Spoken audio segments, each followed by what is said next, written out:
دیتا ہے، اے ایمان والو انہیں اپنا دوست نہ بناؤ، اس لیے کہ یہودی اور عیسائی آپس میں ایک دوسرے کے دوست ہیں۔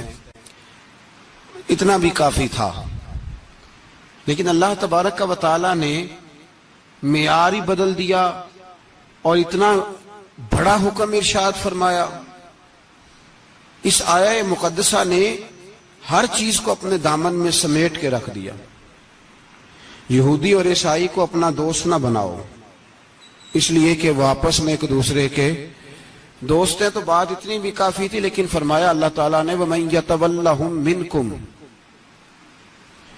جو تم میں سے انہیں اپنا دوست بنائے گا۔ تمہیں منع کر دیا ہے، ہم نے روک دیا ہے کہ دوست بنانا، اور اگر وَمَن يَتَوَلَّهُم مِّنكُمْ، جو تم میں سے، وَمَن يَتَوَلَّهُم مِّنكُمْ، جو بھی تم میں سے انہیں اپنا دوست بنائے گا فَإِنَّهُ مِنْهُمْ، تو وہ انہی میں سے ہے۔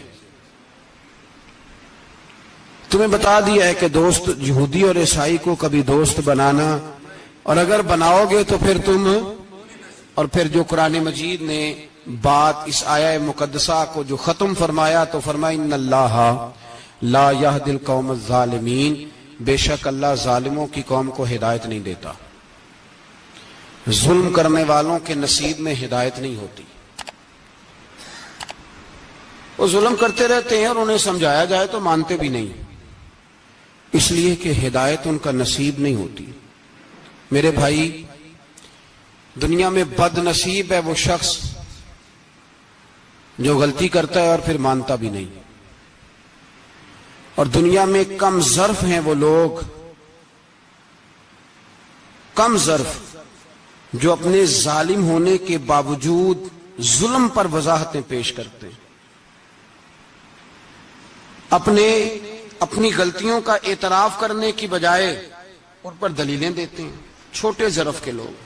اللہ تبارک و تعالیٰ نے فرمایا یہودی اور عیسائی کو کبھی دوست نہ بنانا۔ میرے بھائیوں، میرے بزرگوں، میرے دوستوں، ہمارا دین تعصب سے پاک ہے، لیکن تسلب کا حامی ہے۔ تعصب کا مطلب یہ ہوتا ہے کہ کہنا مار دو دوسرے کو، برداشت ہی نہ کرو، اور تسلب کا مطلب یہ ہوتا ہے کہ اپنے دین میں پختہ ہو جاؤ، اپنے دین میں پکے ہو جاؤ۔ اب ہم نا ہر روز نماز کی نیت باندھتے ہیں، اللہ اکبر، سورۃ فاتحہ پڑھتے ہیں، اہدنا الصراط المستقیم صراط الذین انعمت علیہم، اتنی بھی بات بڑی تھی، کافی تھی۔ اے اللہ ہمیں صراط مستقیم پہ چلا اور ان لوگوں کے رستوں پہ چلانا جن پر تو نے انعام کیا، بڑی بات تھی، مثبت بات ہو گئی، منفی بات کی ضرورت نہ تھی۔ لیکن اللہ تبارک و تعالیٰ نے فرمایا کہ جہاں تم مجھ سے یہ دعا مانگو نا کہ صراط الذین انعمت علیہم، یا اللہ ان لوگوں کے رستوں پہ چلا جن پر تو نے انعام کیا، انبیاء، صلحاء، اتقیاء، صوفیاء، اولیاء، جہاں یہ دعا مانگنی ہے نا، ساتھ ایک اور بات بھی تم نے کرنی ہے۔ وہ کیا ہے؟ غیر المغضوب علیہم ولا الضالین، اے اللہ ان سے ہمیں بچا جن پر تیرا غضب ہوا، ان کے رستے پہ نہ چلانا جن پہ تیرا غضب ہوا اور جو گمراہ ہو گئے۔ اب دو باتیں سمجھ میں آئیں کہ مومن کو اپنے عقیدے سے پیار کرنا ہے اور کافر کے عقیدے سے اظہار بیزاری کرنا ہے، ان کے نظریے سے، ان کے عقیدے سے نفرت کرنی ہے۔ کافر کے عقیدے اور نظریے سے، اس کا کیا مطلب ہے؟ تسلب کا مطلب ہوتا ہے اپنے دین میں پکا ہونا۔ دو تین جملوں میں بات سمجھاتا ہوں، اگر آپ کی سمجھ میں آئی تو بڑا بہتر ہوگا۔ دو تین جملوں میں تسلب، پکا ہونا، اس کا کیا مطلب ہے؟ اس کا مطلب یہ ہے کہ اپنی آنکھوں پر جو تم نے اینک لگانی ہے وہ دین کی اینک لگانی ہے، جو چیز بھی دیکھنی ہے وہ دین کی آنکھ سے دیکھنی ہے، جو کچھ بھی تم نے چاہنا ہے، بڑی بات کر رہا ہوں اگر آپ سمجھے تو، جو بھی تم نے دیکھنا ہے دین کی اینک سے دیکھنا ہے، جو تم نے چاہنا ہے وہ دین کے دل کے ساتھ چاہنا ہے، اور جو تم نے سوچنا ہے وہ دین کے دماغ کے ساتھ سوچنا ہے۔ اس کا ترجمہ اقبال نے کیا، کہنے لگے قوم مذہب سے ہے، مذہب جو نہیں، قوم کس سے ہے؟ قوم مذہب سے ہے، مذہب جو نہیں۔ اور فاضل بریلوی کہتے ہیں دہن میں زبان تمہارے لیے اور بدن میں ہے جان تمہارے لیے، ہم آئے یہاں تمہارے لیے تو اٹھیں بھی وہاں تمہارے لیے۔ اپنی ہر چیز، ہر نقطہ نظر میں پہلے دین، اس کے بعد کوئی اور۔ کافر کے عقیدے سے ہمارے زمانے میں نا فلسفی، منطقی، ادیب، شاعر، ملنگ، تلنگ، یہ بڑی جماعتیں، کھچڑی ہے، کھچڑی۔ اب وہ کھچڑی ایک نیا درس دیتی ہے۔ وہ کھچڑی یہ کہتی ہے کہ یہ سارے اللہ کو پکارتے ہیں، سارے اسی کے نام ہیں، یہ سارے۔ ہمارے ایک سابق وزیر اعظم نے بھی کہا تھا، ایک نوجوان کی عادت دی ہے گھسی پٹی جماعت نے، وہ بھی یہی کہتے ہیں، ہولی پہ بھی چلے جاؤ، دیوالی پہ بھی چلے جاؤ، ہندوؤں کے مندر میں بھی چلے جاؤ، وہ کہتے ہیں سارے اسی کے نام ہے، جو بت کو پکار رہا ہے وہ بھی اسی کو ہی پکار رہا ہے، معاذ اللہ۔ جو رام رام کہہ رہا ہے وہ بھی بات اصل وہی ہے۔ وہ بیوقوف ہو، اگر بت کو پکارنے والا بھی کسی نہ کسی رنگ میں اللہ کو ہی پکار رہا تھا معاذ اللہ، تو پھر نبی پاک صلی اللہ علیہ وسلم کو کیا ضرورت تھی بتوں کا مقابلہ کرنے کی؟ تم نے تو سارا دین ہی مشکوک کر دیا، ہر شے مشکوک ہو گئی۔ جو بتوں کو پکار رہا ہے وہ بھی اسی کو پکار رہا ہے، جو رام کہہ رہا ہے وہ بھی اسی کو کہہ رہا ہے، جو پتھر پوج رہا ہے وہ بھی، کیا تماشا لگایا ہوا ہے۔ اللہ تبارک و تعالیٰ تو اتنا غیور ہے، وہ کہتا ہے ان اللہ لا یغفر یشرک بہ ویغفر ما دون ذلک لمن یشاء، میں ہر چیز بخش دوں گا، میرے ساتھ کسی کو شریک نہ بنانا، میں اس کی معافی نہیں دوں گا۔ اللہ کے پیارے پیغمبر حضرت عزیر، جناب عیسیٰ علیہ السلام کو جب لوگوں نے معاذ اللہ خدا کا بیٹا کہا تو رب تبارک و تعالیٰ نے قرآن پاک کی آیتیں نازل فرمائی، فرمایا یہ جھوٹ بولتے، یہ ظلم کرتے ہیں اپنی جانوں پر۔ او بھائی یہ کھچڑی جو پکا رہے ہیں نا ملنگ لوگ، ادیب لوگ، سارے اسی کے نام ہیں، اس کا ایک ہی نام ہے، لا الہ الا اللہ، لا الہ الا اللہ، لا الہ الا اللہ۔ اس کے سوا کوئی بھی معبود ہو ہی نہیں سکتا، سوال ہی نہیں۔ او خدا کے بندے، یہ فلسفہ، اور پھر ہم سیانے بڑے، ہمارے دلوں میں رحمت بڑی ہے، نرمی بڑی ہے کافر کے حق میں، مشرک کے حق میں، سارے جی اسی کو پکارتے ہیں۔ تو زیادہ مہربانی کرنے والا ہے یا نبی پاک زیادہ رحمت للعالمین ہے؟ حضور نے تو فرمایا بت کے پجاری سے جہاد ہوگا تلوار کے ساتھ، پنڈت اور جوگی کاٹے جائیں گے تلوار کے ساتھ، جو اللہ تبارک و تعالیٰ کی توحید میں کسی کو شریک کرے گا مسلمان اس کے خلاف اٹھیں گے۔ تو کہہ رہا سارے یہ ایک ہیں، تسلب نہیں، دین کی پختگی نہیں۔ ہمارے ہاں لوگ مسئلہ پوچھتے ہیں، پاکستان میں جو عیسائی رہتے ہیں نا وہ غریب ہیں، پاکستان میں جو عیسائی رہتے ہیں نا وہ، اور جو امریکہ میں رہتے ہیں، پاکستان کے اندر جو لوگ ہیں نا وہ مسئلہ پوچھتے ہیں، کہتے ہیں جی عیسائیوں کے ساتھ کھانا پینا جائز ہے۔ میں نے کہا امریکہ میں جب رہتے ہو تب کیوں نہیں پوچھتے؟ یہاں تم مسئلہ پوچھتے ہیں نا لوگ، عیسائیوں کے ساتھ کھانا پینا جائز ہے کہ ناجائز، اور وہاں جب تمہیں ضرورت ہوتی ہے پاسپورٹ کی تو عیسائی بی بی سے نکاح کر لیتے ہو۔ اور پوچھو نا اپنے ملک کے سیاستدانوں سے، پوچھو ان سے کہ تمہارے بچے جو جا کے وہاں روٹیاں کھاتے ہیں تو کون سے ہوٹل ہیں جہاں بالکل جائز تمہارے لیے علیحدہ سے پکتا ہے؟ وہ جو تم نے وہاں رشتہ داریاں کی ہوئی ہیں، تمہارے بچے وہاں رہ رہے ہیں تو وہاں مسئلے نہیں یاد؟ اگر ایک غریب نالی صاف کرنے والا عیسائی آئے تو اس کے بارے میں فتویٰ ہے کہ اس کے ساتھ روٹی نہیں کھانی، اور ٹرمپ آ جائے تو پھر کوئی مولوی مسئلہ نہیں پوچھتا کہ اس کے ساتھ کھانا جائز ہے کہ ناجائز ہے۔ ہمارا وہ جو کفر کے معاملے میں اظہار بیزاری تھا، نفرت کافر کے عقیدے سے، ہم کبھی نہیں کہتے کہ عیسائیوں کے مندروں کو آگ لگا دو۔ کبھی جلوس لے کے گئے ہیں کہ مندر گرانا ہے؟ بولے ان کا گرجا کبھی گرایا ہے؟ ہندو کا مندر، مرزئی کی عبادت گاہ اقلیت قرار دے دیا، ٹھیک ہے، جہاں عیسائی علیحدہ سے اپنا کام کر رہے ہیں تم بھی کرو، لیکن ہم ان کے عقیدے کے کبھی بھی حامی نہیں ہو سکتے۔ اگر کہیں کہ عیسائی بھی صحیح کہہ رہا ہے، حضرت مریم کو اللہ کی بیوی کہہ رہا ہے، جناب عیسیٰ کو اللہ کا بیٹا کہہ رہا ہے، اور تو کوئی سارے اسی کے نام ہیں، تو یہ بات تیری درست، اس لیے کہ ہم تو روز کہتے ہیں قل هو اللہ احد اللہ الصمد لم یلد ولم یولد، نہ کسی کا باپ ہے نہ کسی کا بیٹا ہے، ولم یکن لہ کفوا احد، اس کا تو کوئی ہمسر ہی نہیں، اس جیسا دوسرا کوئی ہے ہی نہیں۔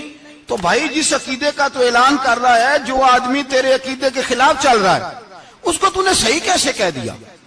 یہ کیسے ہو؟ تو میرے بھائی اسلام یہ کہتا ہے کہ اساس، بنیاد، نظریہ، تو اپنے نظریے پہ ناز کرے گا، دوسرے کے نظریے سے اظہار بیزاری کرے گا۔ اور بھائی جاگو اور بس کر دو، جاگ جاؤ۔ اساس، بنیاد، نظریہ اصل ہے، اور اصل پر سمجھوتا ہو سکتا ہو ہی نہیں سکتا۔ بخاری شریف میں ایک حدیث ہے، بات مضبوط کرنے کے لیے عرض کرتا ہوں۔ حضرت یحییٰ ایک تابعی بزرگ ہیں، وہ کہتے ہیں حضرت عبداللہ ابن عمر رضی اللہ تعالیٰ عنہ میرے پاس آئے تو میں نے ان سے کہا حضور ہمارے محلے میں ایک جماعت رہتی ہے مسلمانوں کی، وہ نمازیں بھی پڑھتے ہیں، روزے بھی رکھتے ہیں، زکوٰۃ بھی دیتے ہیں، حج بھی کرتے ہیں، بس تقدیر کو نہیں مانتے، صرف ایک چیز کے انکاری ہیں، تقدیر کے۔ تو کیا حکم ہے؟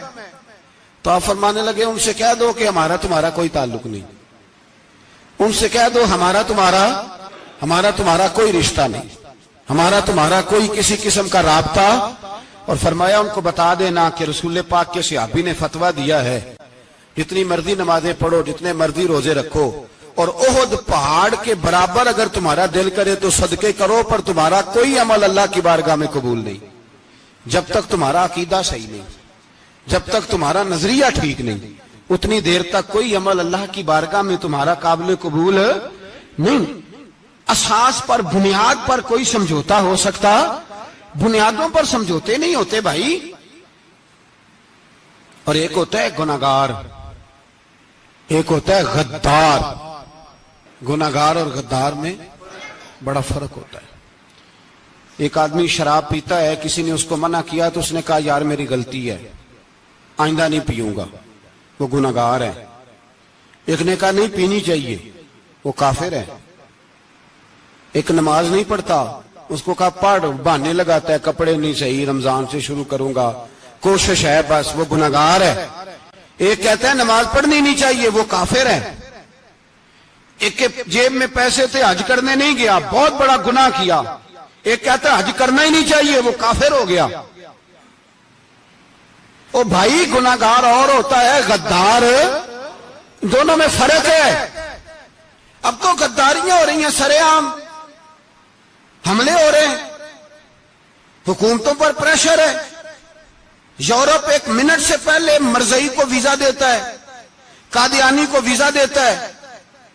یہ سپر کافر ہیں قادیانی اور مرزئی، اور بڑی ذمہ داری سے کہہ رہا ہوں، یہ کل بھی کافر تھے، آج بھی، کل بھی کافر تھے اور آج بھی، اور قیامت تک۔ اور اگلی بات سن لو، من شکا فی کفر ہی فقد کفر، جو ان کے کفر میں شک کرے وہ بھی کافر ہے۔ سن لو یہ فتویٰ دے دینا بے شک جس کو مرضی۔ من شکا فی کفر ہی فقد کفر، جس بندے نے مرزئی کے، قادیانی کے کافر ہونے میں شک کیا، وہ بندہ بھی پکا کافر ہے، پیٹا کافر ہے، جس نے ان کے کافر ہونے میں۔ تو جڑے آکر سانو پتہ ہی نہیں لگا اسی کی کر بیٹھے، ان کے لیے کوئی قانون نہیں۔ وہ جس نے کہا ہے نا مرزئی اس کا قانون بدلنا ہے، اس کو ایک پرچی تیری میری بھی شامل ہے۔ ایسے نہ کہنا کہ وہ بڑے بے ایمان نکلے، کافر نکلے، تو نے بھی ٹھپا لگایا ہے، تو ساتھ ہے، تو شامل ہے۔ جب قومی اسمبلی میں یہ قرارداد پیش ہو رہی تھی تو ان کو ووٹ دینے والے ان کے گناہ میں شریک تھے، مجرم تھے، ساتھ شامل تھے، ان کو معافی نہیں ملے گی، ان کو لمبی توبہ کرنی پڑے گی اللہ کی بارگاہ میں، انہیں آنسو بہانے پڑیں گے ان کو ٹھپے لگانے کی وجہ سے۔ بچ نہ جایا کرو کہ حکمران برے ہیں تو ہم بڑے نیک پرہیزگار ہیں، چھپے لگانے والے ساتھ شریک ہے جرم، کہتے پتہ ہی نہیں چلا۔ کیسے پتہ نہیں چلا؟ کیسے پتہ نہیں چلا؟ یہ تو جو مدہوش ہوتے ہیں انہیں پتہ چل جاتا ہے یہ نبی پاک کی عزت کی بات ہو رہی ہے۔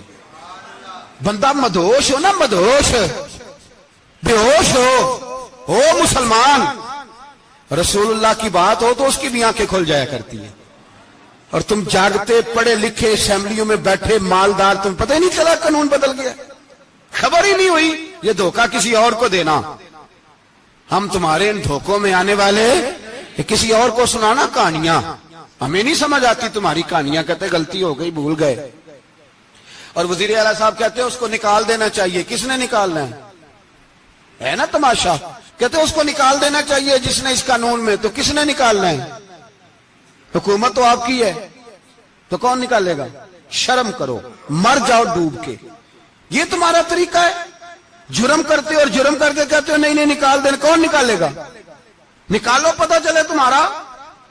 امیر ملت پیر جماعت علی شاہ صاحب محدث علی پوری رحمت اللہ علیہ، پیر صاحب فرماتے ہیں جب پاکستان بن رہا تھا تو ہم نبی پاک صلی اللہ علیہ وسلم کی عظمتیں بیان کیا کرتے تھے۔ ہم کہتے تھے لوگوں پاکستان بنے گا تو اس میں نبی پاک کا نظام آئے گا، غریب امیر کا فرق مٹ جائے گا، اس میں کوئی برادری نہیں ہوگی، ایک برادری ہوگی جس کا نام مسلمان ہوگا، اس میں چھوٹا بڑا امیر غریب ایک ہی صف میں کھڑے ہو گئے، محمود و ایاز، نہ کوئی بندہ رہا نہ کوئی بندہ نواز، یہ پاکستان ہوگا۔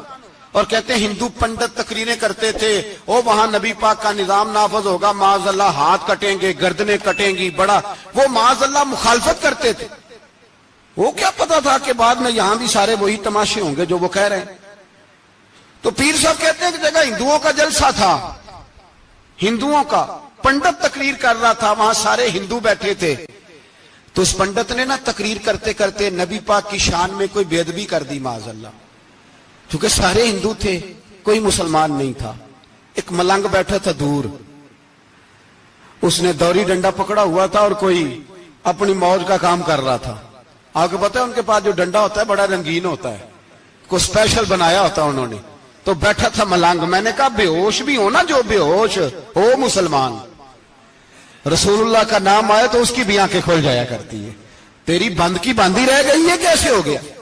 ہاتھ میں ڈنڈا تھا اور وہ اپنے کام لگا ہوا تھا۔ جب اس کے کانوں میں سپیکر کی آواز آئی نا کہ نبی پاک کے بارے میں بات کی ہے، تو ڈنڈا اٹھایا، پیچھے سے اسٹیج پہ چڑھ گیا، اور ہندوؤں نے سمجھا ملنگ آدمی ہے، اس نے کیا کرنا ہے۔ آیا پنڈت کے پاس اور وہ کہتا ہے میں نے 3 ڈنڈے اتنی زور سے مارے کہ چوتھے کی ضرورت ہی نہ پڑی، اتنی زور سے 3 ڈنڈے سر پہ مارے کہ چوتھے کی ضرورت ہے اس کی پھر آواز ہی نکلی، مر گیا وہ، مجھے پکڑا جیل میں پھینک دیا۔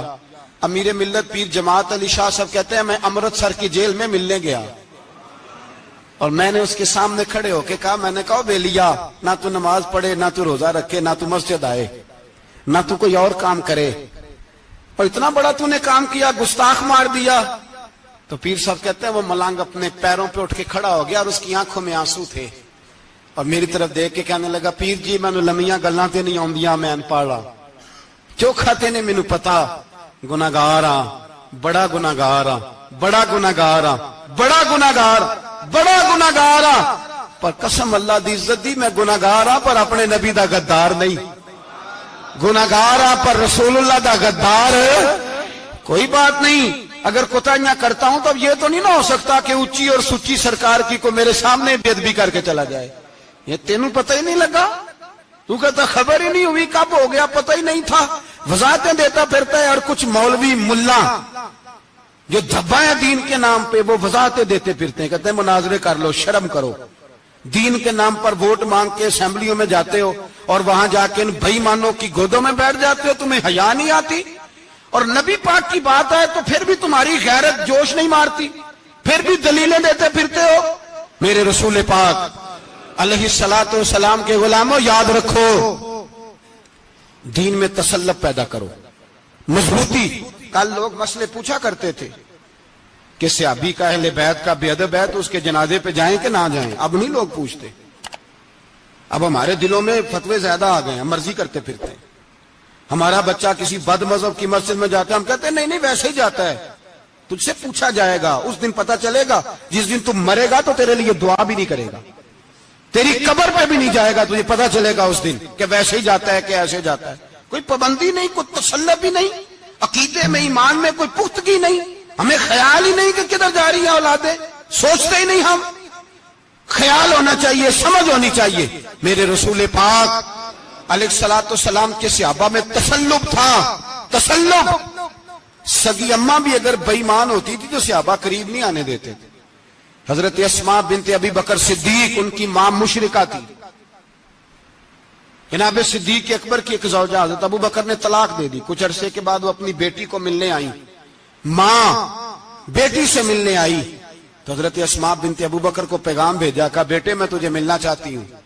تو کہا اماں ذرا ٹھہر جا، پہلے میں اپنے نبی سے پوچھ لوں. پہلے اپنے ماں بعد میں ہے، نبی پہلے ہے. پہلے حضرت اسماء حضور کی بارگاہ میں گئی، یا رسول اللہ میری اماں ملنا چاہتی ہے، اور مشرکہ ہے. حکم کیا ہے؟ فرمایا تو ماں کی حیثیت سے مل سکتی ہے. انہوں نے تو سگے ماں باپ سے ناطے توڑ لیے، سگے رشتہ داروں سے، اور تو ان سے دوستیاں ختم نہیں کر سکتا، تیرا تعلق بھی نہیں. نہیں، سارے اسی کو پکارتے ہیں، سارے ایک ہی ہیں. یہ تماشے کسی اور کو دکھانا، یہاں رسول اللہ کے غلام بستے ہیں. ہمارا عقیدہ بڑا پختہ ہے، بڑا پختہ، بڑے پختہ نظریات کے لوگ اللہ نے اس دھرتی کو عطا فرمائے. اس زمین نے بڑے کامل مومن پیدا کیے. بھائی یاد رکھو، رسول پاک علیہ الصلوۃ والسلام کے غلاموں میں اپنے دین کے لیے تسلط تھا، پختگی تھی، کفر سے بیزار رہتے تھے. اگر سب کو ایک میں ایک ہی کرنا تھا تو پھر اتنی لمبی چوڑی جدوجہد، امیر حمزہ کا کلیجہ نکل گیا، کان کٹ گئے، سب کچھ ہو گیا، اور آج تم ان شہیدوں کی لاشوں پہ کھڑے ہو کے کہتے ہو کہ یہ تو ایسے ہی کٹ گئے. مذاق ہے یہ؟ کوئی مذاق ہے؟ اصل بات بتاؤں آپ کو کیا ہے؟ دین مفت میں ملا ہے، اور جو شے مفت مل جاتی ہے اس کی قدر نہیں ہوتی. قدر دین نبی دا ایک ہی جانن دنیا دار کمینے، دین نبی دا جانن والے سونگے وچ مدینے. تجھے کیا پتا، تجھے کیا خبر اس دین کی؟ تجھے خبر ہی نہیں میرے رسول پاک کا پسینہ کتنا بہا ہے. کبھی تیرا پھیرا لگے تو احد کے پہاڑ سے جا کے پوچھنا نبی پاک کا خون کتنا بہا ہے. کبھی ٹائم ملے نا، ملک شام جا اور حضرت بلال کی قبر پہ کھڑے ہو کے پوچھ دین کتنا قیمتی ہے. اور پھر اس سے زیادہ بات پوچھنی ہو نا کبھی تو مدائن جا، حضرت سلمان فارسی کے مزار کے پاس ان سے پوچھ دین کی قیمت کتنی ہے. وہ تجھے بتائیں گے کہ کئی 100 سال لگ گئے نبی پاک کے قدموں میں پہنچنے تک. 100 سال، کئی 100 سال. اور اگر پھر بھی تجھے تسلی نہ ہو تو جنت البقیع میں جا اور سیدہ طیبہ طاہرہ حضرت فاطمہ الزہرا سے پوچھ، ان سے پوچھ بی بی اس دین کی قدر کیا ہے. وہ تجھے بتائیں گی کہ جب دین کے چہرے پہ سرخ رنگ بھرنا تھا تو میں نے حسین کا خون دے کے بھرا. وہ تجھے بتائیں گی کہ اس دین کو جب پینٹ کرنا تھا تو میں نے جناب علی اصغر کے بازوؤں کے ساتھ مصوری کی ہے. اس کو آسان سمجھ رکھا ہے لوگوں نے، آسان سمجھ رکھا ہے. کہا تم کٹ گئے. اور آج اٹھنے والا صوفی اور درویش کہتا ہے سارے ایک ہی ہیں، سارے اسی کو مانتے ہیں. جس سیاستدان کا دل کرتا ہے وہ جا کے مندروں میں پوجا کر آتا ہے، جس کا دل کرتا ہے وہ جا کے ہندوؤں کی ہولی اور دیوالی میں شریک ہو جاتا ہے. سب ایک ہی ہیں. اگر ایک ہی تھے تو حسین کا علی اصغر کیوں شہید ہوا؟ اگر سب ایک ہی تھے تو جناب علی اکبر کیوں شہید ہوئے؟ سارے ایک ہی تھے تو پھر ٹھیک ہے، مست رہنا چاہیے تھا. یہ مذاق ہے اتنی قربانیاں؟ شرم ہی نہیں آتی بات کرتے ہوئے؟ جاگو اور اپنے دین کو سمجھو. میرے رسول پاک علیہ الصلوۃ والسلام نے جو دین دیا اس میں تسلب ہے، تسلب، کفر سے بیزاری. کتنی بیزاری؟ حضرت ام حبیبہ رضی اللہ تعالیٰ عنہ ام المومنین ہے، یہ ہماری اماں ہیں. ام، ماؤں کے نام تو بچوں کو آنے چاہیے نا. یہ مومنوں کی ماں ہیں، ابو سفیان کی بیٹی ہیں. حضرت ابو سفیان رضی اللہ تعالیٰ عنہ کی بیٹی نبی پاک کی زوجہ ہیں. جناب امیر معاویہ رضی اللہ تعالیٰ عنہ کی سگی بہن حضور کی زوجہ تھی. بہت بڑے امیر باپ کی بیٹی تھی. مدینے جب آئیں تو نبی پاک کے گھر میں غربت دیکھی. آزمائش دیکھی، کئی کئی دنوں کے فقر اختیاری کے جلوے دیکھے۔ ابو سفیان ایک مذاکرات کے سلسلے میں مدینے آئے اور کہتے ہیں میں نے سوچا سیدھا اپنی بیٹی کے گھر جاتا ہوں، تو کہتے ہیں میں حضرت ام حبیبہ کے صحن میں داخل ہوا تو چارپائی پہ بستر بچھا ہوا تھا، اور ام حبیبہ ایک سائیڈ پہ بیٹھ کر تو سوئی دھاگے کے ساتھ کوئی کام کر رہی تھی۔ ابو سفیان کہتے ہیں میری بیٹی کی نظر پڑی تو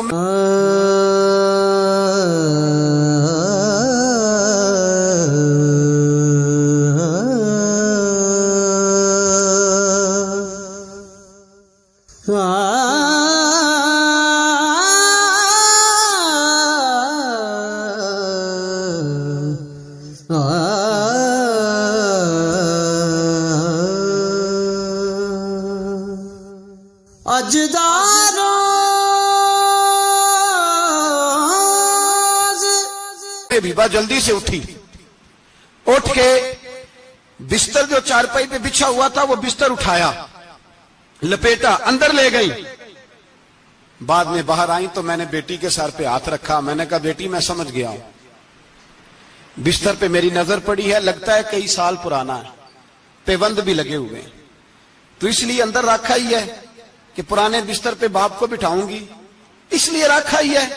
تو بیٹی امیر گھر سے آئے تو غریب گھر میں اس کی شکایتیں ختم نہیں ہوتی، پر دین کے ساتھ تسلط ام المومنین کا، پختگی اور کفر سے بیزاری، کہنے لگی ابا جی ابھی آپ کافر ہیں نا، تو آپ کی سوچ ابھی بدلی نہیں، میں اس لیے نہیں بستر اندر رکھ کے آئی کہ آپ کے قابل نہیں تھا، میں تو اس لیے رکھا ہوں کہ وہ میرے نبی کا پاک بستر ہے اور آپ ناپاک ہیں، وہ پاک بستر ہے۔ انما المشرکون نجس، مشرک ناپاک ہوتا ہے، باپ ہونا علیحدہ بات ہے، لیکن میرے دل میں باپ کی قدر بعد میں ہے میرے دل میں، اور رسول اللہ کے بستر کی قدر پہلے ہے، رسول اللہ کی نہیں، رسول اللہ کے بستر کی قدر ہے کہ باپ بیٹھ نہ جائے۔ اتنی نفرت مشرک سے، اتنا اظہار، وہ باپ بھی ہو تو اتنی نفرت، لوگوں نے پیچے ڈالے ہوئے پیار کے، محبت کی پینگیں چڑھا رہے ہیں، اور سارے یہ کہیں گے سب صحیح ہے، اور ہمارے دلوں میں نرمی، ہمارا اپنا جوان باہر جاتا ہے، وہ یہ نہیں دیکھتا کہ میں جس سے شادی کرنے لگا ہوں نیشنلٹی زیادہ ضروری ہے کہ ایمان، پیسے زیادہ ضروری کہ ایمان، دین زیادہ ضروری کہ دولت۔ عجیب تماشا ہے، بیچتے پھرتے ہیں، فار سیل کر دیا مذہب کو، تسلب ہی نہیں، کوئی خیال ہی نہیں، توجہ ہی نہیں ہماری۔ میرے رسول پاک علیہ الصلوۃ والسلام کے صحابہ جو چٹان تھے دین کے معاملے میں، اپنا پیارا بھی سامنے آتا تھا تو کافر سمجھ کے قتل کر دیتے، اس لیے کہ وہ سمجھتے تھے قوم مذہب سے ہے، مذہب جو نہیں تم بھی نہیں، اگر دین نہیں رہے گا تو کوئی شے باقی نہیں رہے، یاد رکھنا، اگر دین نہیں رہے گا۔ میرے حبیب پاک علیہ الصلوۃ والسلام کے غلاموں کا یہ حال تھا۔ احد کے اندر افواہ پھیل گئی کہ حضور شہید ہو گئے، حضرت انس بن مالک کے چچا تھے انس بن نضر رضی اللہ تعالیٰ عنہ، جب افواہ پھیلی نا حضور شہید ہو گئے تو جناب انس بن نضر اٹھے، تلوار پکڑی، صحابہ سے کہنے لگے یہاں کیوں بیٹھے ہو؟ کہا حضور شہید ہو گئے، ہم کیا کریں؟ فرمایا حضور شہید ہو گئے تو ہم زندہ رہ کے کیا کریں گے؟ یہاں کیوں بیٹھے ہو؟ ہمارا جینا بھی مصطفیٰ کے لیے، مرنا بھی مصطفیٰ کے لیے، اگر حضور علیہ الصلوۃ والسلام وصال کر گئے تو اٹھو، ان بے ایمانوں سے لڑتے ہیں جنہوں نے مصطفیٰ کو شہید کیا ہے، اٹھو۔ حضرت انس بن نضر میدان میں نکلے، اس طرح لڑے کہ صحابہ کہتے ہیں نہ زخموں کی پرواہ، تیر برستے رہے پرواہ کوئی نہیں، تلواریں چلتی رہی پرواہ کوئی نہیں، ان کے وجود پر نیزوں کے زخم آتے رہے پرواہ کوئی نہیں۔ حضرت انس بن نضر اتنا لڑے کہ شہید ہو گئے، اور جب شہادت کے بعد ان کی لاش دیکھی تو 80 زخم نظر آئے، تلواروں کے، نیزوں کے 80 زخم۔ حضور کے لیے ان لوگوں نے جانیں دے دی، پرواہ ہی نہیں کی۔ یہاں اس مسئلے کو ہمارے ہاں لوگ سمجھتے ہی نہیں۔ ختم نبوت کا مسئلہ بڑا حساس مسئلہ ہے۔ ما کان محمد ابا احد من رجالکم ولکن رسول اللہ وخاتم النبیین۔ ہم ختم بھی پڑھے نہ کسی کا تو اس میں بھی ختم نبوت والی آیت پڑھتے ہیں، اس لیے کہ یہ بنیادی مسئلہ ہے۔ ہم لوگوں کو بتاتے ہیں کہ جو مرنے والا گیا ہے نا دنیا سے، وہ نبی پاک کی ختم نبوت کا اعلان کرتا ہوا گیا ہے۔ ہم لوگوں کو یہ بات بتلاتے ہیں، میرے حبیب پاک علیہ السلام کی 150 کے قریب حدیثیں ہیں کہ میں آخری نبی ہوں، میرے بعد کوئی نبی نہیں ہے۔ 150 کے قریب حدیثوں میں حضور نے ارشاد فرمایا، جگہ جگہ محبوب پاک نے وضاحت فرمائی کہ میں آخری نبی ہوں، میرے بعد کوئی نبی ہو سکتا، وضاحت۔ اور ہمارے علماء نے لکھا ہے جو دعویٰ کرے کہ میں نبی ہوں، اور جس بندے نے اس سے یہ کہا کہ چل کوئی دلیل دکھا، وہ بھی کافر ہو گیا، وہ بھی کافر۔ کیوں تو نے یہ سوال کیا؟ یہ حساس نوعیت کا مسئلہ ہے۔ میرے رسول پاک علیہ السلام کے غلاموں نے ایک پیغام دیا ہے ہمیں، اس پیغام کو یاد رکھنا۔ حضرت سعد بن ربیع رضی اللہ تعالیٰ عنہ کو احد کے میدان میں اتنے زخم لگے کہ اٹھا نہیں جاتا تھا۔ نبی پاک صلی اللہ علیہ وسلم نے فرمایا جاؤ کو میرے سعد بن ربیع کا پتہ کرو وہ کہاں ہے۔ صحابہ آئے تو فرماتے ہیں جب ہم ان کے پاس پہنچے تو ان کی روح پرواز کر رہی تھی، آخری لفظ انہوں نے ادا کیے، کہنے لگے ادھر آؤ صحابہ، ادھر آؤ، میری وصیت سن لو۔ ہم قریب گئے، ہم نے کہا شاید بچوں کے بارے میں، اولاد کے بارے میں، گھر کے بارے میں کوئی وصیت کریں گے۔ تو حضرت سعد بن ربیع نے وصیت فرمائی، کہنے لگے جا کے نبی پاک کے غلاموں کو میرا پیغام دے دینا، جا کے امت مسلمہ کو میرا پیغام دے دینا کہ مسلمانوں اگر تم میں سے ایک بھی زندہ ہوا اور نبی پاک کی ناموس پر کوئی حرف آیا تو پھر اللہ کی بارگاہ میں تمہارا کوئی عذر قبول نہیں کیا جائے گا۔ یہ میدان احد میں سر سے لے کر پاؤں تک زخم لگے ہوئے ایک صحابی کا پیغام ہے امت مسلمہ کے نام۔ حضرت سعد بن ربیع رضی اللہ تعالیٰ عنہ فرمانے لگے میں مرتے وقت مسلمانوں کو پیغام دے کے جا رہا ہوں کہ اگر حضور کی عزت پر، ناموس پر، نبی پاک صلی اللہ علیہ وسلم کی ذات پر ذرا سا بھی حرف آیا اور مسلمان زندہ ہوئے، اور پھر اگر وہ سمجھیں کہ ہمیں اللہ کی بارگاہ سے معافی مل جائے گی، تو یاد رکھنا رب ہر بات معاف کرے گا، اس بات میں تمہیں اللہ معافی، اس میں تمہیں یہ پیغام دیا سعد بن ربیع نے، اور امت کو سمجھایا کہ ہر بات میں کمپرومائز کر لینا، رسول اللہ کی ذات کے بارے میں کمپرومائز نہ کرنا۔ جب سے مرزائیوں کو ان سپر کافروں کو اقلیت قرار دیا گیا ہے، اس کے بعد کسی مرزائی کی عبادت گاہ جلائی ہے مسلمانوں نے؟ بولے کبھی کسی مرزائی کے ساتھ مسلمانوں نے کوئی ظلم کیا ہے بعد میں؟ ٹھیک ہے اپنی عبادت کر رہے ہیں جس طرح بھی کر رہے ہیں، باقی اقلیتیں بھی رہیں۔ کبھی دوبارہ علماء نے یہ تحریک چلائی ہے کہ انہیں پاکستان سے نکالو، یہ کیوں بستے ہیں یہاں؟ اقلیت ہے تو رہنے دو۔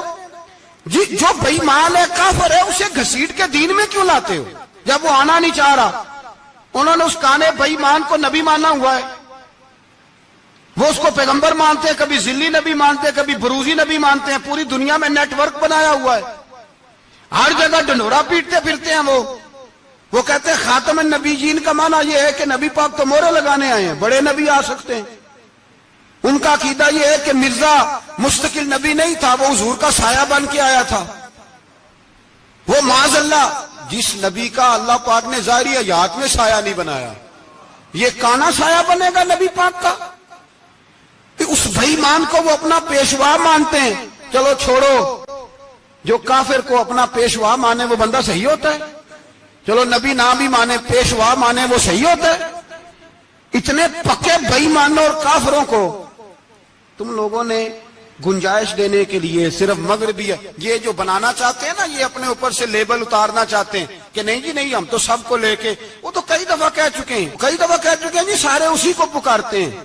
نہ، سارے اسی کو نہیں پکارتے، اس کو اگر صحیح پکارتے ہیں تو مسلمان پکارتے ہیں، باقی اس کو صحیح پکارتے کہ جھوٹ بولتے ہیں، ملاوٹ کرتے ہیں، شرک کرتے ہیں، کفر کرتے ہیں، اور اللہ کی بارگاہ میں کفر و شرک کی کوئی معافی۔ یہ دنیا کو بتانا چاہتے ہیں نہیں جی نہیں، ہم بڑے نرم ہیں، ہم بڑے ایسے ہیں۔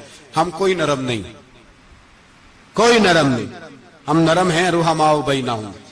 لیکن اگر عقیدوں کو چھیڑو گے، رسول اللہ کی عزت اور ناموس اور ختم نبوت کو چھیڑو گے، تو اقبال کہتے ہیں ہم بڑے نرم ہیں، اتنے نرم ہیں جیسے ریشم ہوتا ہے، ہو ہلکا ہے یاراں تو بریشم کی طرح نرم، اور رزم حق کو باطل ہو تو فولاد ہے مومن۔ پھر ہم نرم نہیں، پھر ہمارے اندر بڑی سختی ہے، بڑی سختی۔ حضرت ابوبکر صدیق سب سے زیادہ نرم تھے، پر ختم نبوت کا معاملہ آیا تو سب سے زیادہ سخت حضرت ابوبکر صدیق ثابت ہوئے، سب سے زیادہ۔ ہم بڑے سخت ہیں، بڑے سخت۔ چیک نہ کیا کرو مسلمانوں کے ایمان کو، ٹٹولا نہ کرو. میری آپ سے بھی اپیل ہے کہ ایسے ہی کو بندہ اگر آپ کے گھر آ جائے نا اور آ کے کہے میں فلاں صاحب ہوں، تو روب میں نہ آیا کرو. اس سے پہلے پوچھا کرو یوں تو سید بھی ہو، مرزا بھی ہو، افغان بھی ہو، تم سبھی کچھ ہو، بتاؤ کہ مسلمان بھی ہو. بس کر دیں، اب بس کر دیں. ان لوگوں کے ہاتھ مضبوط کر دیں جو ہاتھ بڑھاتے ہیں تو نبی پاک کی ختم نبوت پہ ہی ڈال لیتے. ان کے ہاتھ مضبوط کرنے بند کرو، بند کرو ان ظالموں کے ہاتھ مضبوط کرنے. حضور آخری نبی ہیں. بولیے نبی پاک، سارے بولیے حضور. حضور کے بعد جو کسی اور کو نبی مانے وہ کل بھی کافر تھا، آج بھی قیامت تک وہ. جو اس کے کفر میں شک کرے وہ بھی، جو مرزائی قادیانی کے کفر میں شک کرے وہ بھی کافر ہے. مر جائے تو مسلمانوں کے اس قبرستان میں اس کا دفن ہونا جائز ہے. مسلمان کا اس کے لیے تعزیت کرنا جائز ہے. مسلمان کا اس کے دل اس کے حق میں نرمی پیدا کرنا جائز ہے. نہیں، مسلمان کا اس شخص کے بارے میں کسی قسم کی گنجائش دینا جائز ہے. کل بھی کافر تھے، آج بھی کافر ہیں، قیامت تک کافر رہیں گے. مسلمان وہ رہے گا جو کہے گا کہ نبی کی ہر شان کو ہم مانتے ہیں. حضور خاتم النبیین ہے، زبان سے اقرار کرتے ہیں اور دل سے اس پر ایمان لاتے، وہ بندہ مسلمان رہے گا. ہم حکومتوں کو سمجھاتے ہیں اپنی قبریں خراب نہ کرو، اپنی آخرت تباہ نہ کرو. نہ بس تھوڑا سا وقت ہے، تمہارے باپ دادا مر گئے، ان کا نام بھی کوئی نہیں لیتا، تم بھی دنیا سے جاؤ گے.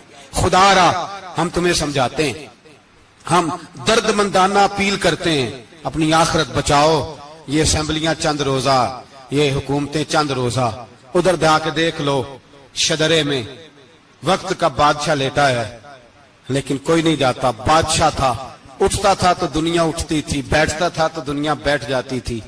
آج ہمارے بہت سارے نوجوانوں کو پتہ نہیں کہ اس کسی بادشاہ کی قبر بھی ہے. بہت بڑا مقبرہ بنا، بڑی سیرگاہ بنی ہے، پر کوئی جاتا نہیں. چند قدم راوی کراس کر کے دیکھ لو، داتا علی اجمیری لیٹے ہوئے. ایک دن کے لیے بھی چھوٹی سی اسمبلی کے ممبر بھی نہیں بنے. میراں نہ امیراں دے دیوے بلدے نہیں صدا فقیراں دے. نہ وہ والی حکومت کرو جس کے بعد تمہاری فاتحہ بھی کوئی نہ پڑھے. اور جا کے دیکھ لے داتا صاحب کی قبر کے چاروں جانب پھٹیاں لگی ہوئی ہیں. سارا دن ساری رات اللہ کا قرآن پڑھا جاتا ہے، دن رات وہاں درود پڑھے جاتے ہیں، ان کو اصالہ ثواب کیا جاتا ہے. یہ والی زندگی جی، واپس آ جا، نہ اپنی آخرت خراب کر. بچ جا، وقت کی حکمران لوٹ آ، رسول اللہ کے قدموں میں بیٹھو، اعلان کرو، بغاوت کرو نبی پاک کے دشمنوں کے خلاف، اور حضور کے سچے غلام بن کے جیو. اگر سچے غلام بنو گے تو حضرت عمر بن عبدالعزیز کی طرح تمہارے تذکرے ممبروں پہ رہیں گے. اور اگر غداری کرو گے، غداری، تو یزید کی طرح تمہاری اپنی اولادیں بھی تمہارا نام نہیں لیں گی، اپنی اولادیں بھی تمہارے تذکرے چھوڑ جائیں گی. یاد رکھنا اللہ کی لاٹھی بڑی بے آواز ہے. کل من علیہ فان، فنا کر دیتا ہے ہر چیز کو. دعا ہے اللہ ہمیں سمجھنے کی توفیق عطا فرمائے.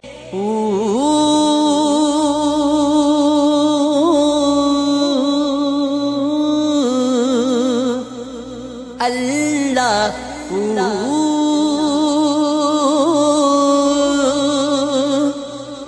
اللہ اللہ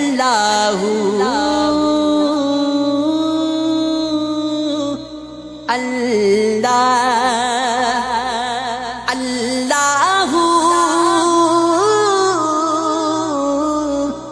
اللہ اللہ